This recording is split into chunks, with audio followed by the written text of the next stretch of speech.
Liam Foster's champagne glass didn't just slip. It shattered. The sound was lost in the applause, but for him, it was a gunshot, signaling the end of his world. He was here at the most exclusive ball of the decade, ready to toast his new life, his new promotion, and his perfect new fiancée. He'd even spent the night mocking his pathetic ex-wife Chloe. Now he was frozen, his blood turning to ice. Because the woman standing in the spotlight, being introduced not just as a guest, but as the bride of the world's most enigmatic billionaire, was Chloe. The coffee tasted like ash. Chloe Bennett stirred the lukewarm liquid in its paper cup, her reflection staring back at her from the darkened window of the Pret-a-Manger on 6th Avenue. It was 7:00 p.m. on a Tuesday, and she was on her fourth coffee of the day, a cheap substitute for the dinner she'd skip. Rain lashed the pavement, turning the city's lights into a blurry, indifferent watercolor. She was tired. Not just tired from her 12-hour day at the gallery, but a deep, bone-weary exhaustion that had settled in 6 months ago, the day the divorce from Liam Foster was finalized. The bell on the cafe door jingled, and a blast of cold, wet air hit the back of her neck. Chloe flinched, pulling the collar of her worn but still elegant camel coat tighter. "Chloe, my God, is that you?" The voice was a sickening cocktail of feigned surprise and genuine pity. It was Liam. Chloe turned slowly. He wasn't alone. Standing under his ridiculously large corporate-branded J.P. Morgan Chase umbrella was Sophia Hayes. Sophia, the upgrade. Sophia with her pin-straight platinum hair, a face that had been expertly, if unnaturally sculpted by a Park Avenue surgeon, and a bright white Moncler jacket that seemed to repel the grimy city rain. Liam, by contrast, looked like he'd been ripped from a hedge fund advertisement. His suit was bespoke. His watch was an Audemars Piguet that cost more than Chloe's entire apartment, and he wore a smile that never ever reached his eyes. "Liam, Sophia." Chloe said, her voice flat. She instinctively pushed a stray strand of mousy brown hair behind her ear. "We were just coming from Le Bernardin," Liam boasted, gesturing vaguely. "Had to celebrate. You're looking at the new vice president of private wealth management."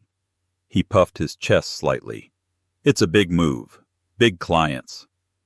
"Congratulations, Liam," Chloe said, her gaze dropping back to her coffee. "And Sophia," Liam continued, pulling the other woman closer. "She just closed on her third investment property. Triplex in Tribeca. The commission alone was—" He whistled a low, obnoxious sound. "We're thinking of heading to St. Bart's for a long weekend. You should, well, you know." He didn't need to finish the sentence.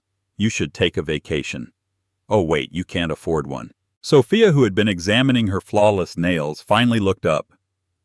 "Chloe, it's so good to see you. Are you still working at that little art shop? The one with the dusty frames?" "It's the Sterling Gallery," Chloe corrected quietly. "And yes, I'm still there." "Oh, that's sweet," Sophia simpered, her voice dripping with condescension. "It's so important to have a hobby. Liam told me you were always so bohemian about things. He said your father was the same, wasn't he? All those books and well, you know, no business sense. No ambition, no money." Chloe's hands tightened around the paper cup. Her father had been a brilliant, passionate art historian who died with a library full of priceless knowledge and a bank account full of dust. It was the one part of her life she had shared fully with Liam, and he had twisted it into a weapon. "It was good seeing you, Liam," Chloe said, standing up. "Hey, wait!" Liam said, his tone shifting to one of performance. He was playing to Sophia, showing her how magnanimous he was. "Look, Chloe, I know the settlement wasn't huge. You didn't really want to fight for the apartment, and well, I need it for, entertaining. I didn't want the apartment, Liam. It wasn't my home. It was your stage." Liam laughed, a short barking sound. "Always so dramatic. That's what I love about Sophia. She's a pragmatist. She understands assets. Look, if you're ever short, really short, I mean, here. He reached into his wallet, pulled out a thick wad of bills, and peeled off 2 $100 bills. He pushed them across the table. For, a decent meal. The gesture was so outrageously insulting, so perfectly Liam, that Chloe felt a strange cold calm settle over her. The hurt was gone, replaced by something hard and clear. She looked at the 2 bills, then up at his smug face. "I don't need your money, Liam." "Oh, come on, Chloe, don't be proud. It's just a couple hundred. Think of it as charity. I'm doing well. I like to give back." Sophia giggled, a high tinkling sound that grated on Chloe's nerves. "He's very generous, Chloe. It's one of his best qualities." Chloe stared at him. She remembered a different Liam, a younger Liam who had been fascinated by her useless knowledge of 17th century Dutch art. A man who had once said her mind was the most exciting place he'd ever been. That man was long gone, buried under layers of ambition and cheap cologne. "Keep it," Chloe said, her voice quiet but ringing with finality. "Buy Sophia another pair of shoes. I hear Louboutins are having a sale." She walked past them, not waiting for a reply. She didn't grab her flimsy umbrella. She just pushed open the door and walked out into the downpour. She didn't look back as the rain plastered her hair to her face and soaked through her thin coat. Liam watched her go, a smirk playing on his lips. He turned back to Sophia and pocketed the cash. "See what I mean?" he said, wrapping an arm around her waist. "Stuck in the past. Always so emotional. She'll be working in that dusty shop for the rest of her life. Now let's get you home. I want to talk about the guest list for the wedding. I'm thinking maybe we can get an in to the Vanderbilt Legacy Ball. That is where the real money is." Sophia brightened. "The Vanderbilt Ball, Liam, that's impossible. It's hosted by Sebastian Thorne. No one even knows what he looks like." "Leave it to me," Liam said, his eyes gleaming. "The new VP at JP Morgan. Doors open, Soph. Doors open." He threw the paper coffee cup Chloe had left behind into the trash, not noticing the small embossed logo on her leather satchel she had clutched as she left. It wasn't a brand he recognized. It was just a simple, elegant ST. The Sterling Gallery was not a little art shop. It was, to the uninitiated, invisible. Tucked away on a quiet cobblestone street in the West Village, it had no flashing sign, no bold window displays. Its name was etched discreetly in gold leaf on a single-pane reinforced glass door. To the 99.9% of the world that walked by, it was nothing. To the 0.1%, the museum curators, the private foundation directors, and the old money families, it was the most important private gallery in the world. The Sterling Gallery didn't sell art. It acquired it. It authenticated it. It brokered history. Chloe Bennett was not an assistant. She was the gallery's senior partner and lead authenticator. The dusty frames, Sophia mocked, were in fact original 16th century hand-carved Florentine pieces. The dust was the patina of age, and the paintings within them were quietly exchanged for sums that would make Liam Foster's new salary look like a rounding error. When Chloe arrived at the gallery, soaked to the bone, her colleague Arthur was waiting. Arthur was a severe man in his late 60s, impeccably dressed in a Savile Row suit, who had been her father's oldest friend. "You're late, Chloe," he said, his voice gruff, but his eyes were kind. He handed her a thick monogrammed towel. "And you're wet." "I ran into Liam," Chloe said, drying her hair. Arthur's face soured. "That accountant. I trust you gave him my regards." "I gave him nothing," Chloe said, stripping off her wet coat. Underneath, she was wearing a simple, perfectly tailored black silk blouse and wool trousers, the uniform of the gallery. "He offered me $200 for a decent meal." Arthur actually snorted a rare break in his composure. "200? Good Lord! That wouldn't even cover the shipping insurance on the new Rembrandt sketch we're verifying. He's been made VP at JP Morgan. He and Sophia are thriving." "Thriving?" Arthur repeated the word, tasting like poison. "They're climbing a ladder, my dear. You are building the entire building. Do not confuse the two." He led her to the back office, which was less an office and more a high-tech laboratory combined with a research library. Bookshelves soared to the ceiling, filled with rare auction catalogs and art history texts. In the center of the room, under a sterile museum-grade light, sat a small dark painting. "The package from the Zurich vault arrived," Arthur said. Chloe's demeanor shifted instantly. The tired, rain-soaked woman from the cafe vanished. Her eyes sharpened. She put on a pair of white gloves and a magnifying loupe, her focus absolute. "It's the one," she whispered, leaning over the canvas. "Look at the craquelure. It's consistent with the 1640s ground. And the pigment. That particular shade of ochre. It's him. It's the lost Vermeer." "Are you certain?" "Look at the brushwork on the pearl," Chloe said, her finger hovering just above the canvas. "The way he uses light, not as a coating but as an ingredient in the paint itself. No one else did that. Not then, not now. This is the lute player at dawn. It's been missing since 1942, stolen from a private collection in Warsaw." "And our client?" Arthur asked. "Our client," Chloe said, a small, genuine smile finally touching her lips, "will be very, very pleased." She moved to her computer, logging into a heavily encrypted email server. She typed a short, concise message. "Subject re-item 402. Authentication complete. It is genuine. The provenance is confirmed via the Warsaw archives. Ready for transport. CB." She sent it to a single unlisted address, st@Thorn Dynamics Private. An automated reply came back instantly. "Message received. Await transport instructions." "He'll be happy," Arthur noted. "This piece completes the Dutch Masters collection for the new Thorn Bennett wing at the Rijksmuseum." "He just likes that we found something real," Chloe said, finally allowing herself to sit. "He hates the noise. He hates the fakes." "Speaking of noise," Arthur said, pivoting. He walked to a different desk, one made of 18th century mahogany, and picked up a single, impossibly thick vellum envelope. It was sealed with dark blue wax stamped with the crest of a phoenix. "This was delivered by courier an hour ago, for you, personally." Chloe took it. Her name was written on the front in exquisite, old-world calligraphy. Ms. Chloe Bennett. She broke the seal. Inside was a single heavy card. "Mr. Sebastian Thorn requests the honor of your presence at the Vanderbilt Legacy Ball. On the occasion of his official engagement, Saturday the 18th of November, the New York Public Library, 9 o'clock. Chloe stared at the invitation.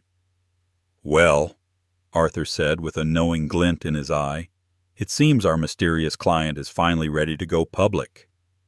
He's really doing this," Chloe breathed. "He hates parties." "He hates fools," Arthur corrected. "This is not a party. This is an announcement. And you, my dear, are the guest of honor." A different notification pinged on Chloe's phone. It was a group text from an old college friend, someone who still saw her as Poor Chloe. "OMG, did you guys hear Liam Foster's team at JP Morgan just scored a corporate table at the Vanderbilt Ball? Can you believe it? Liam and Sophia are going. I wonder who they'll be sitting with." Chloe looked at the text. Then she looked at the heavy vellum invitation in her hand. "Arthur," she said, her voice steel, "call Vera Wang's atelier. Tell them I need to move up my final fitting. And call Harry Winston. Tell them it's time to open the vault." To the world, Sebastian Thorn was less a man and more a ghost story told by the Wall Street Journal. He didn't exist on social media. There were no paparazzi photos of him on a yacht. The last known picture of him was a grainy 15-year-old snapshot from his graduation at Caltech showing a lanky, dark-haired young man in a cap and gown. Since then, he had built Thorn Dynamics, a juggernaut in AI logistics and private aerospace that had quietly and ruthlessly consumed its competition. He was a trillionaire, not a billionaire, but he lived with the invisible footprint of a monk. He owned islands, but no one knew which ones. He had homes in London, Tokyo, and New York, but he was never seen entering or leaving them. Forbes called him the Silicon Recluse. Vanity Fair called him the Phantom of Park Avenue. He was rumored to be brilliantly eccentric, or perhaps horribly scarred, or maybe just bored. The Vanderbilt Legacy Ball was his first ever public move. He had purchased the long-dormant Vanderbilt name and charter not for the history, but as the press release stated, to fund a new era of American innovation. The ball was the launch of a $10 billion endowment, and everyone who was anyone wanted in. For Liam Foster, the invitation wasn't just a ticket, it was a coronation. His VP title had given him access to a corporate table seated somewhere in the vast echoing expanse of the New York Public Library's Astor Hall. It was in reality a Tier 3 table far from the center dais, but Liam didn't know that. "It's all about proximity, Soph," he explained, adjusting his new Tom Ford tuxedo in the mirror of his sterile glass-walled apartment. The apartment Chloe had refused to fight for. "Thorne will be there. He has to be. And when he makes his speech, I'm going to be right there. He'll see the J.P. Morgan placard. It's about planting the seed. This is how you get to the next level. This is how we get our own jet, not just a timeshare." Sophia was applying a final layer of lip gloss, her dress a vibrant, almost violent shade of crimson. It was designed to be seen. "Do you think I'll get my picture in Vogue?" she asked, striking a pose. "Babe, tonight we are Vogue," Liam said, brimming with a self-confidence that was so potent it was almost toxic. His phone buzzed. It was the same college group chat. "A friend of a friend is catering the Vanderbilt ball." Guess who she saw on the staff list? Chloe Bennett. Another message popped up. "OMG from the Sterling Gallery." That makes sense. They're probably lending some of the old art for atmosphere. Poor Chloe having to work a party she should be attending. Liam read the messages and let out a genuine booming laugh. "This is too perfect," he said, showing the phone to Sophia. "Oh, that's just sad," Sophia said, her fake pity even more pronounced than his. "Imagine polishing the silver while your ex-husband is, well, us. Do you think we should say hello to her? Just to be nice?" "Absolutely," Liam said, his eyes gleaming with a cruel sort of delight. "We're generous, remember, we'll find her. Maybe I'll slip her one of those hundreds I saved. She can, I don't know, buy some more comfortable shoes." He finished his glass of scotch, the triumphant narrative already writing itself in his head. He, the conquering hero, walking the halls of power while his mousy, impractical ex-wife served him canapés. It was perfect. Meanwhile, on the 72nd floor of a private unmarked building overlooking Central Park, Chloe Bennett stood on a platform in a room walled entirely with mirrors. The apartment was not hers, it was Sebastian's.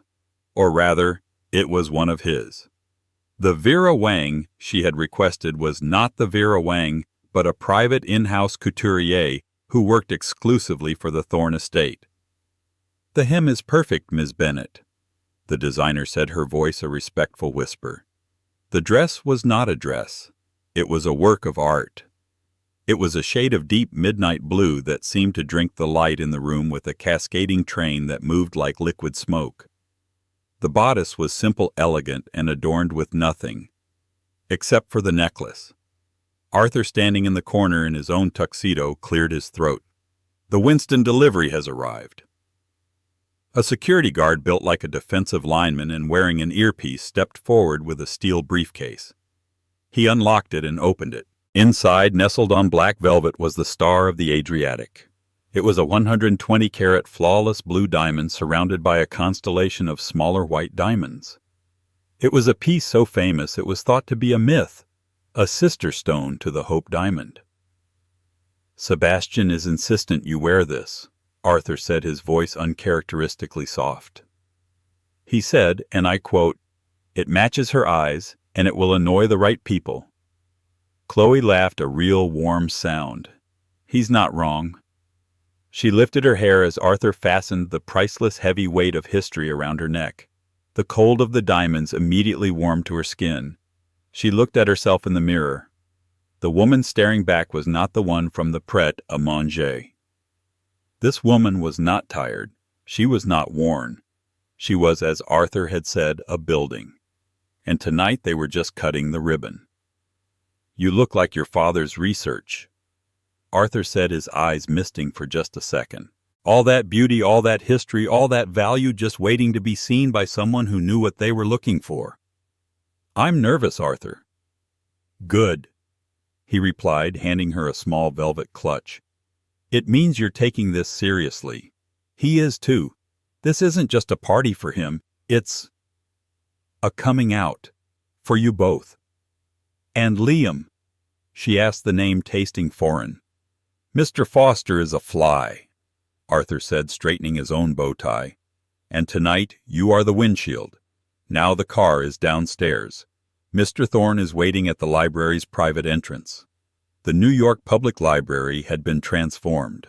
The grand marble-lined Astor Hall, which usually echoed with the whispers of tourists and scholars, was now a glittering sea of black tie-clad titans. Chandeliers dripped with crystals, and the scent of thousands of white orchids hung heavy in the air. Liam and Sophia Foster made their entrance. They were by any normal standard a stunning couple. His tuxedo was sharp, her crimson dress was eye-catching, and they both exuded the desperate, hungry energy of the newly arrived. They navigated the room, their eyes scanning name tags, their hands outstretched for networking.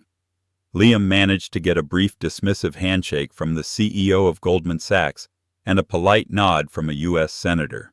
He was feeling invincible. "This is it, Soph," he whispered, grabbing 2 glasses of champagne from a passing tray. "This is the air we were meant to breathe." "Look," Sophia hissed, nudging him. "Isn't that the editor-in-chief of Vogue?" "She's talking to someone. We'll circle back," Liam said, scanning the room.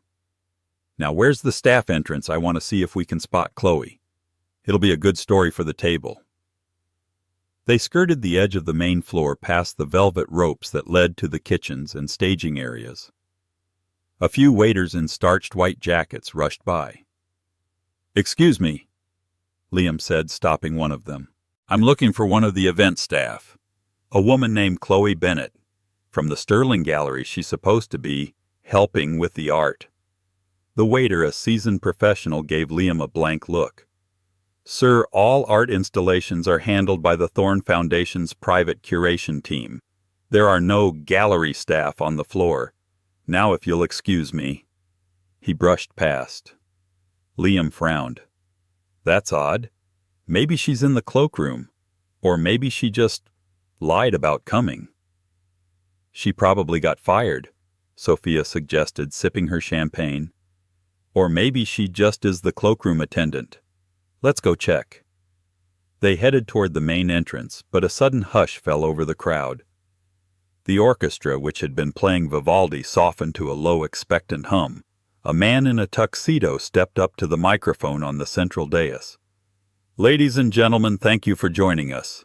Tonight we launch the Thorne Vanderbilt Endowment. But first, our host, who has so generously created this evening, would like to mark a personal milestone.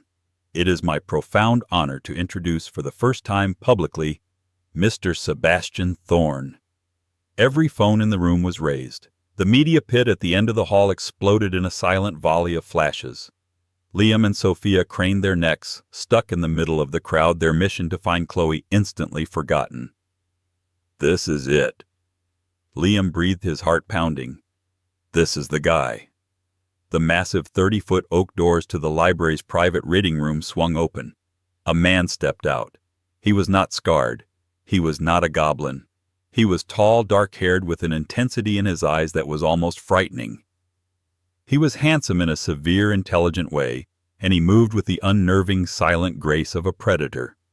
He wore a simple, perfect tuxedo, the only adornment a pin on his lapel, the same St. Phoenix crest from the invitation. This was Sebastian Thorne, the myth, the phantom.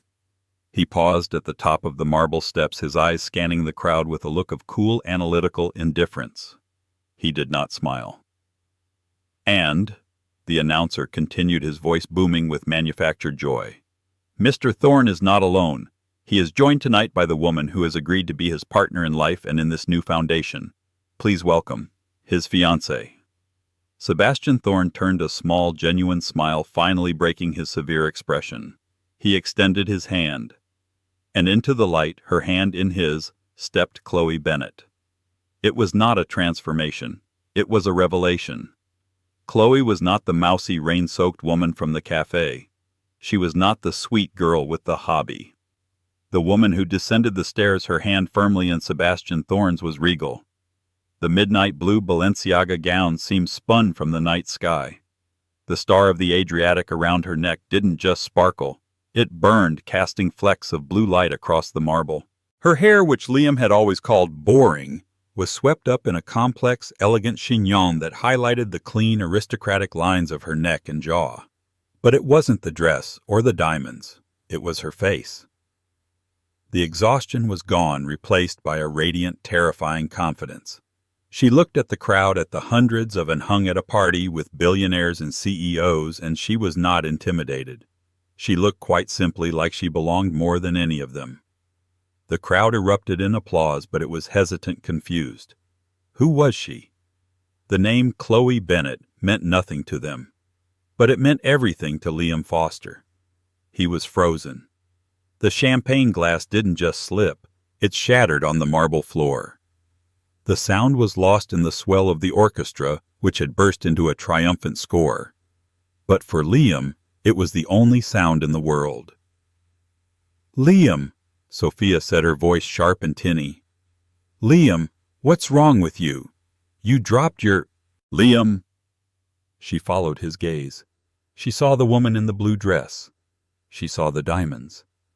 "Is that—" Sophia's perfectly glossed mouth hung open. "No, it can't be. That's not— Chloe?" Liam couldn't speak. His blood had turned to slush. His brain was a frantic slideshow of images: Chloe in her worn coat, Chloe stirring her cheap coffee, Chloe looking at him with those quiet, disappointed eyes. He'd offered her $200. He'd mocked her hobby. He'd called her bohemian. He'd told her she had no ambition. And she was standing there engaged to Sebastian Thorne, the man Liam had been scheming all night to simply see. The man who could buy and sell J.P. Morgan Chase with the interest from his checking account. The announcer's voice cut through his paralysis. "Ladies and gentlemen, please join me in congratulating Mr. Sebastian Thorne and Ms. Chloe Bennet." Sebastian raised Chloe's hand to his lips and kissed it, his eyes never leaving hers. It was a gesture of profound public intimacy. Then he turned to the microphone. His voice was deep, and it needed no amplification. It cut through the hall with quiet, absolute authority. "Thank you for coming," he said. "For years I have focused on my work. I have avoided this." He gestured to the party. "I find the pursuit of status to be inefficient.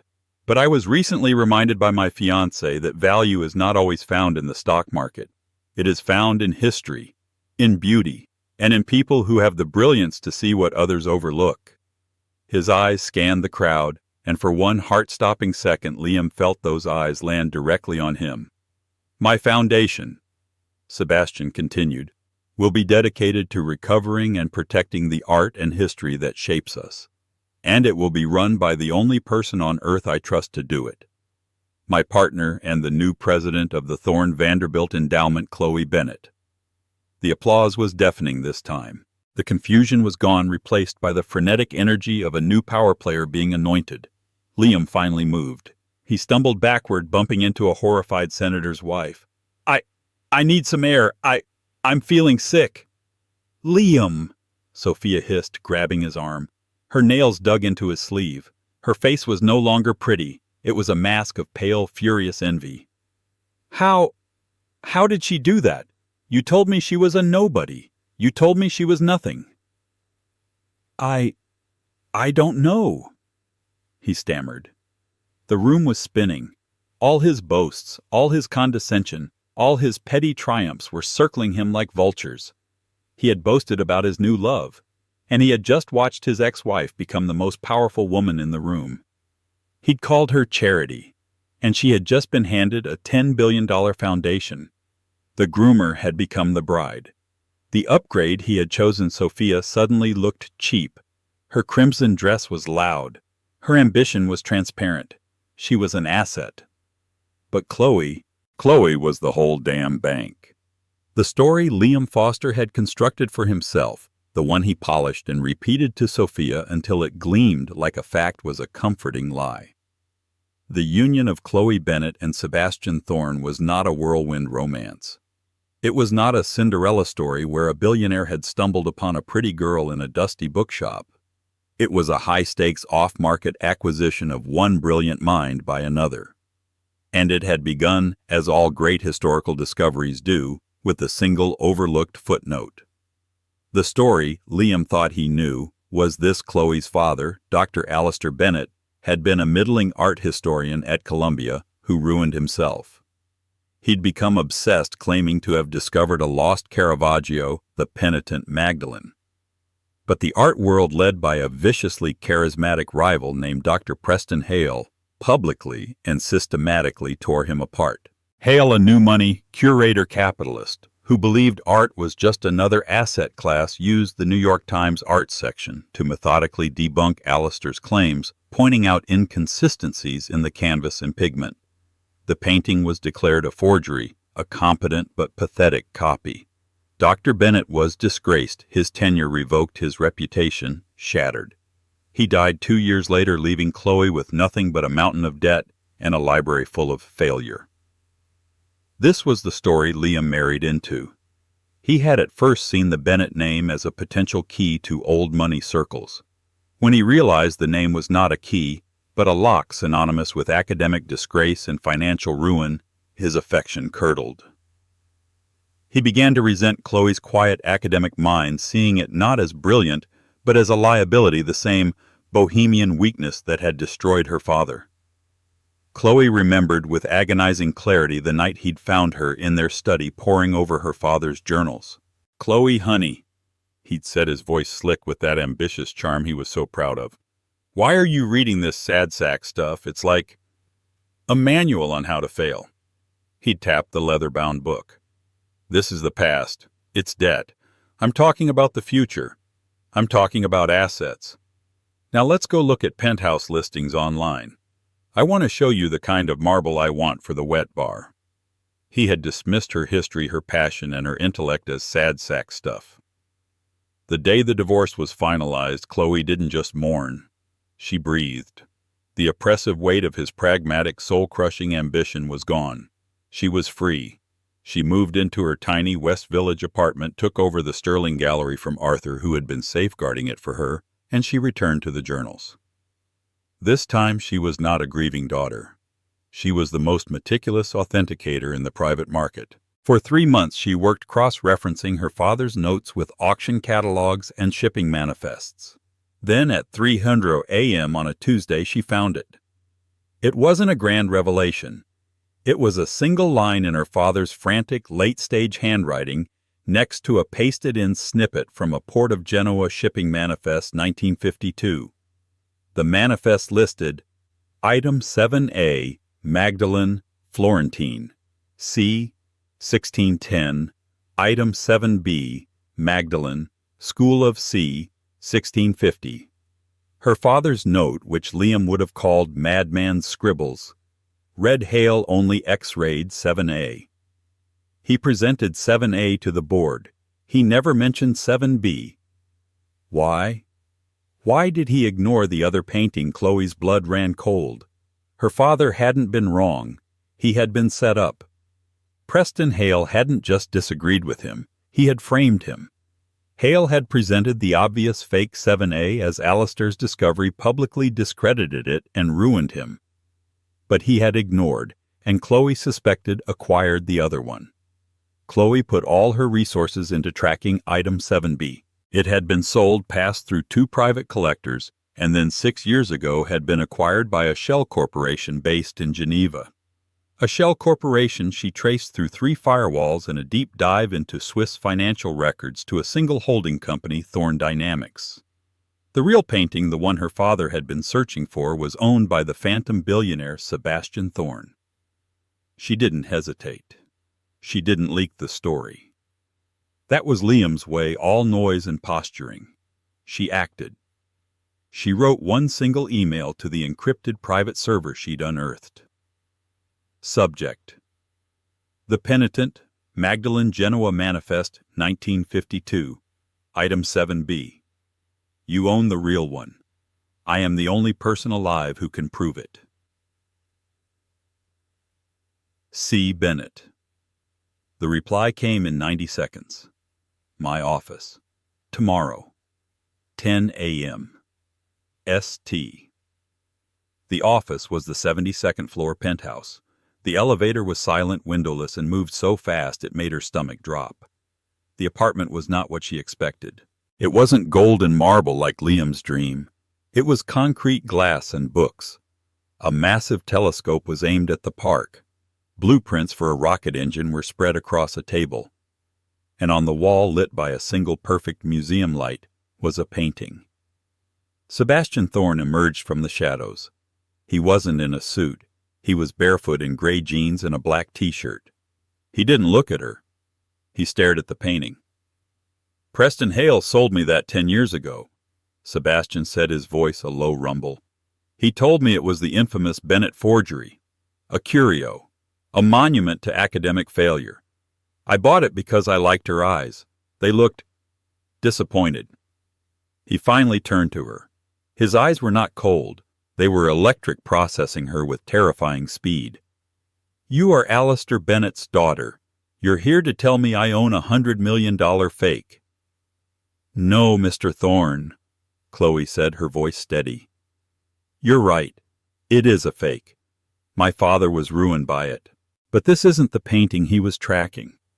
She walked past him, setting her briefcase down. This is item 7A. The one Preston Hale used to destroy my father. I'm here because you also own item 7B, the one he hid. That was the beginning. For the next 6 months, Sebastian Thorne, the man who trusted no one, gave Chloe Bennett his undivided, obsessive attention. He was captivated. He, a man who built AI to predict the future, was mesmerized by this woman who could so brilliantly decode the past. Their romance was not dinners at Le Bernardin. It was 3-0 EAM strategy sessions in his private high-tech vault. It was Chloe under a magnifying loupe showing him the X-ray fluorescence of a 17th-century pigment. Look, she'd said, pointing to a screen, the lead tin yellow ground. It's period perfect. Now look at the file on Hale. She hadn't just found him a painting. She had uncovered Preston Hale's entire forgery ring. Hale had been using his reputation to authenticate fakes, seed them in minor auctions, and then sell them to billionaires like Sebastian. The fake Caravaggio on his wall was just the first. Sebastian deployed his private logistics team. 2 weeks later, item 7B, the real penitent Magdalene, was uncrated in his vault. It was magnificent. It glowed. Sebastian stood before the two paintings, the dull, competent fake and the radiant, divine original. This, he said, pointing to the fake, is what the world values: noise, ambition, a good story. A man like your ex-husband would call this a prime asset. Then he pointed to the real one. And this is what I value: truth, substance, the genuine article.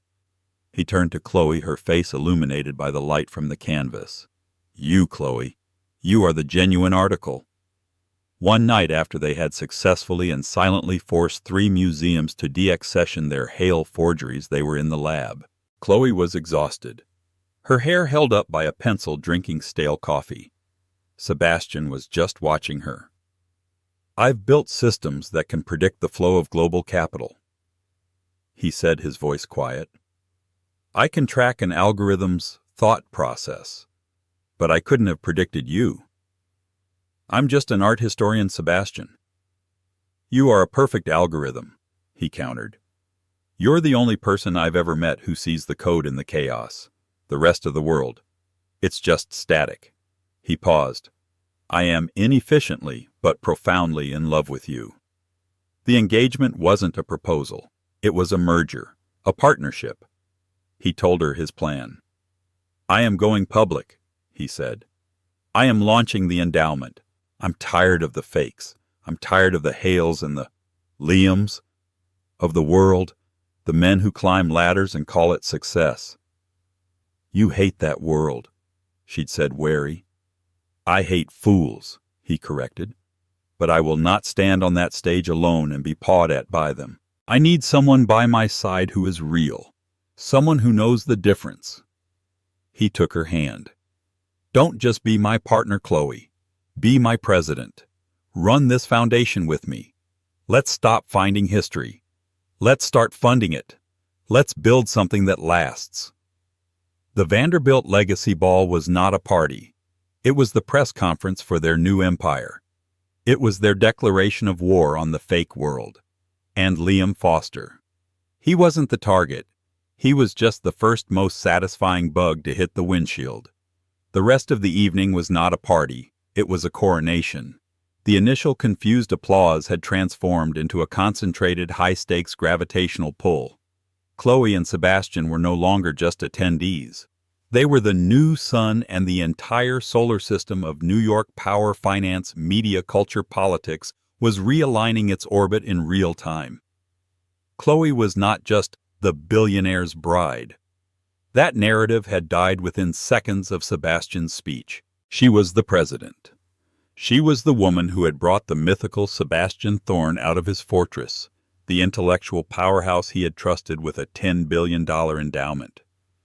They were encircled, but not by the vapid socialites or the hungry junior VPs. The real power in the room had formed a tight, respectful perimeter.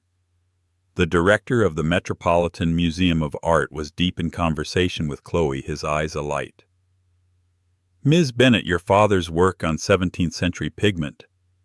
We thought it was just theory. If your new findings on the Hale collection are even half correct—" "They are 100% correct, Director," Chloe replied, her voice calm and clear, carrying easily in the hushed circle. "And the endowment's first act will be to fund a full forensic re-authentication of your entire Restoration-era wing. We believe you have 3 forgeries. My team will be in touch." The director looked for a moment like he might faint. Sebastian Thorne simply watched his fiancée, a look of profound, almost dangerous pride on his face. He said nothing, deferring all matters of culture and substance to her. He was the vault. She was the key. Across the hall, in the darkest alcove by their Tier 3 table, the firm of Foster and Hayes was being liquidated. Sophia's face, once a perfect mask of bored beauty, was pale and tight with a fury that went beyond mere jealousy. It was the cold, hard panic of a speculator who had just been margin called. "You're a fool, Liam," she hissed, her voice a venomous whisper. She had her Louboutin heel tapping a frantic, silent rhythm on the marble. "A complete, utter, and total fool." "Soph, how could I know?" Liam protested. His voice was weak. His Tom Ford tuxedo felt like a cheap costume, and he was sweating.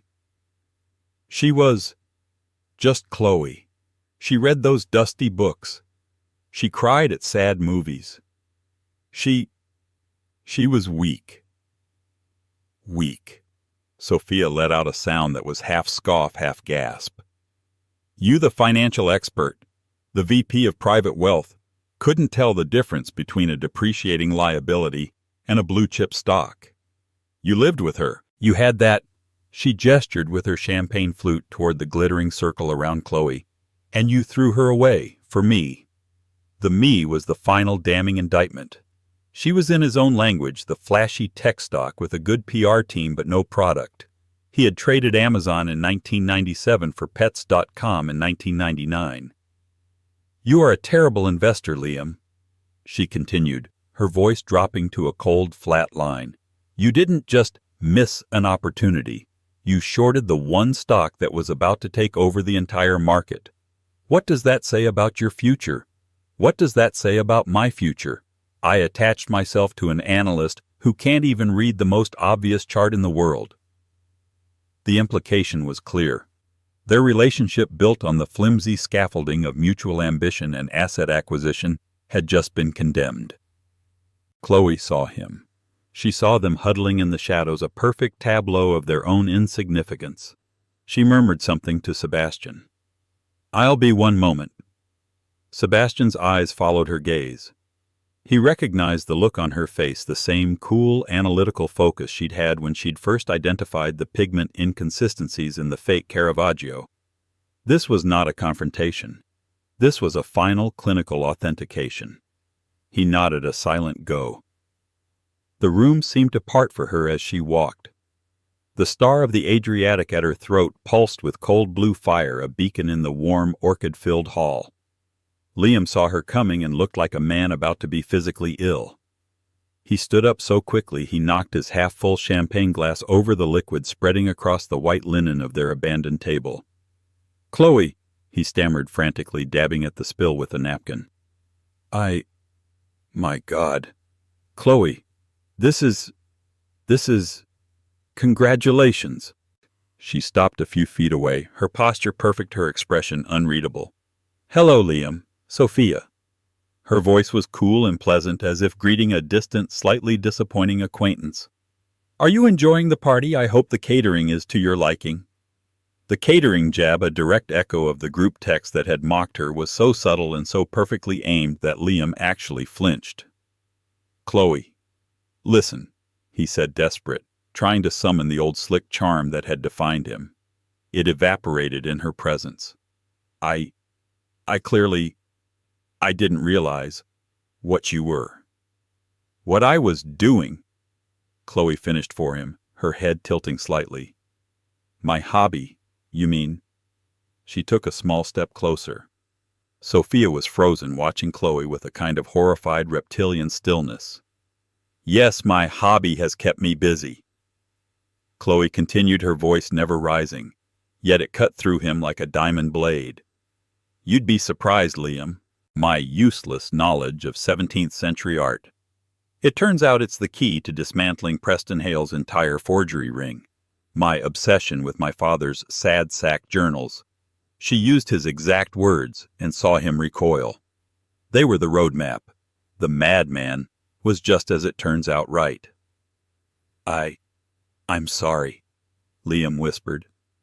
It was pathetic, but it was all he had. He tried to meet her eyes to find the old Chloe he thought he knew. "Chloe, I'm so sorry. I miss you." Chloe almost laughed. It was a cold, alien sound of pure academic curiosity.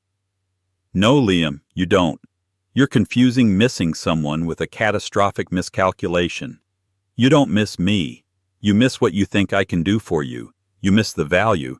You are exactly the same man you were in the pret-a-manger, the man who measures everyone's worth in dollars and cents." Sebastian Thorne appeared silently at her side, placing a hand on the small of her back. He was not there to protect her. He was there to co-sign the report. He looked at Liam not with anger, but with the dispassionate curiosity of a scientist studying a failed specimen. "Mr. Foster," Sebastian said, his voice a low rumble that made the air vibrate. "Chloe is the most genuine, brilliant mind I have ever encountered.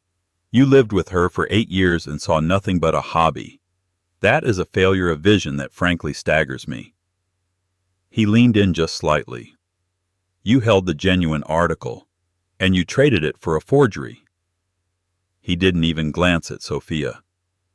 "I would fire any of my executives on the spot for such a complete and catastrophic lack of judgment." Liam's face went white. This was not a personal insult. This was a professional execution. J.P. Morgan did billions in business with Thorne Dynamics. He was finished. "You boasted about your upgrade, Liam," Chloe said, her voice softening, but not with pity, with finality. "You just misjudged which one of us was holding the winning ticket. You wanted a pragmatic woman who understood assets." She finally looked at Sophia, a look that was neither kind nor cruel, but simply acknowledging. "Well, congratulations. You have him." Chloe turned, took Sebastian's arm, and walked away. They didn't look back as they went to go greet the mayor, leaving Liam and Sophia in the ruins of their shared worthless stock. The aftermath was swift and brutal. By Monday, Page 6 had the gossip gleefully recounting the story of the J.P. Morgan VP, who had offered his billionaire bride ex-wife $200 for a decent meal.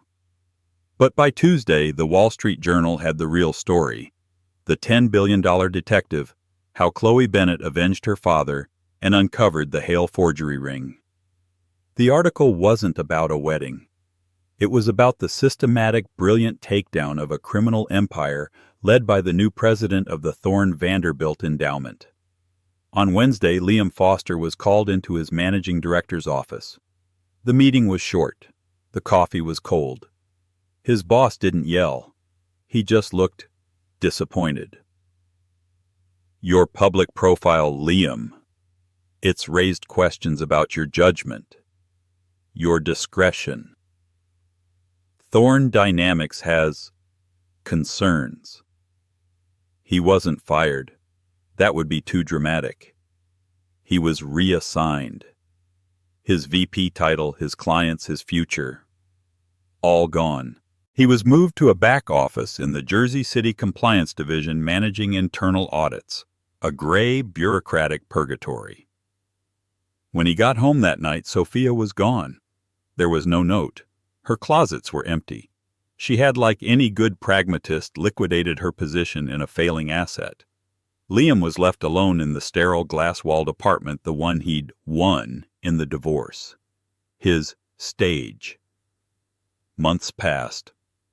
The silence in the apartment was deafening. One night he was drinking a glass of cheap scotch the Audemars Piguet long since sold. He turned on Bloomberg. There she was. Chloe. She was standing in the grand hall of the Rijksmuseum in Amsterdam. She was not in a ball gown, but a sharp, impossibly elegant dark blue suit. She was radiant, poised, and looked terrifyingly happy. The star of the Adriatic was gone, replaced by a simple, elegant pin of the St. Phoenix. She was at a podium. Behind her, unveiled for the world, was the penitent Magdalene. The chyron at the bottom of the screen read, "Chloe Bennet announces Dr. Alistair Bennett Wing for Provenance Research. Funded by 500 Balmeus, Thorne Vanderbilt Grant." She was smiling, speaking with effortless authority to a crowd of dignitaries. Sebastian was there, standing in the front row, watching her just as he had at the ball. He was not the center of attention. He was her audience.